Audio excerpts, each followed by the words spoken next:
Hi, and welcome to this week's Spina Bifida and Hydrocephalus Queensland podcast, where we discuss the things that people say or ask us that are difficult, tricky, or odd that really show the gap between our lived experience and that of our community.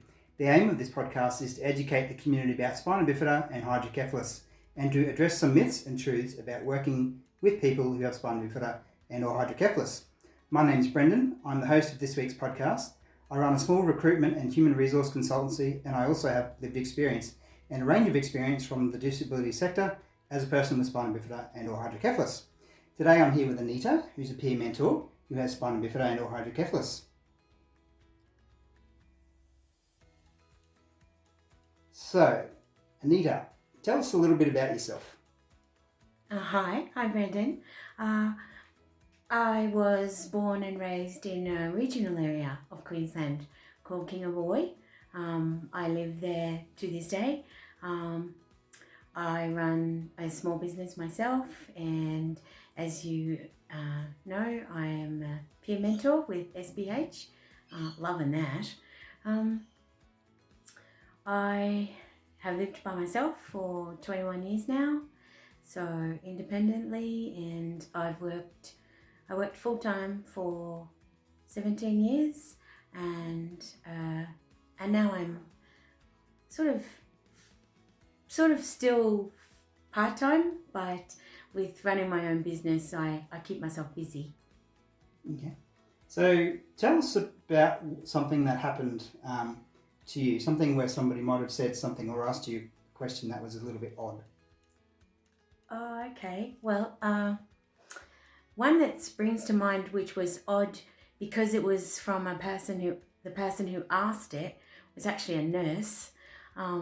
I was a real estate agent at the time, and I had my sandals on, and I walked up her front steps and into her kitchen, and I kind of tripped a bit. I didn't fall or anything like that, but she looked down at my foot and she said, "Oh, what's the matter with your foot?" And I was like, well, nothing. I was born with spina bifida. And she's like, "Oh." So, coming from a nurse, maybe she was just having a bad day, but I wouldn't have thought somebody in the health profession would possibly ask a question like that in that manner. But yeah, it wasn't, like, it doesn't seem like a biggie, but, it was still like I had to justify why I was different in that context. And so why do you think that happened? I think it was just part curiosity, part ignorance, really.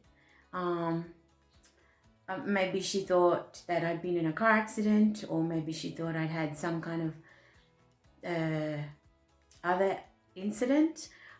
She may not have realised that I was born with spina bifida, because spina bifida takes many, many forms, and just because I walk unaided doesn't mean I don't have it. I still have it, just because I'm not in a chair. But some people, I find they tend to need that visual aid, where without maybe looking at me directly or how I walk, you possibly wouldn't know. Okay. And what do you think that says about what they were thinking?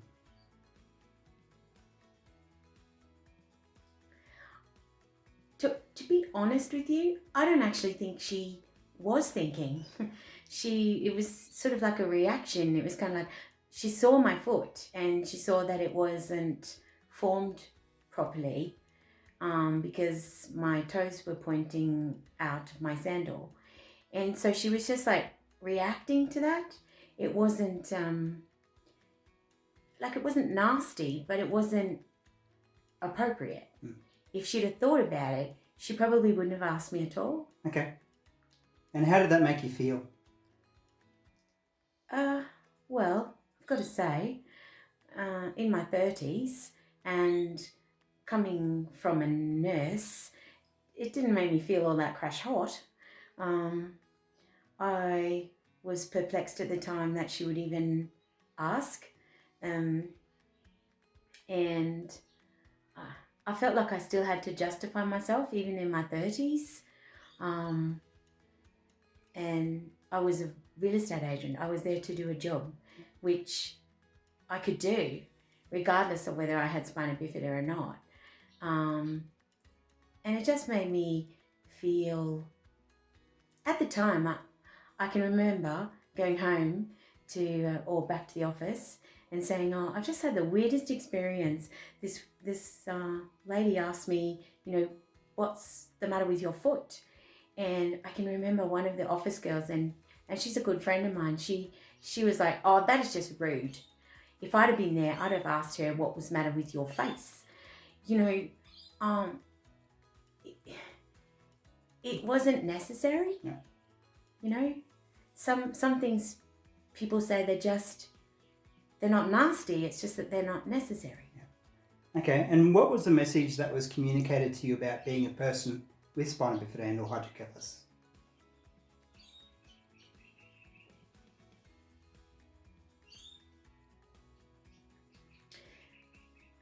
It was kind of like, well, maybe you shouldn't be here.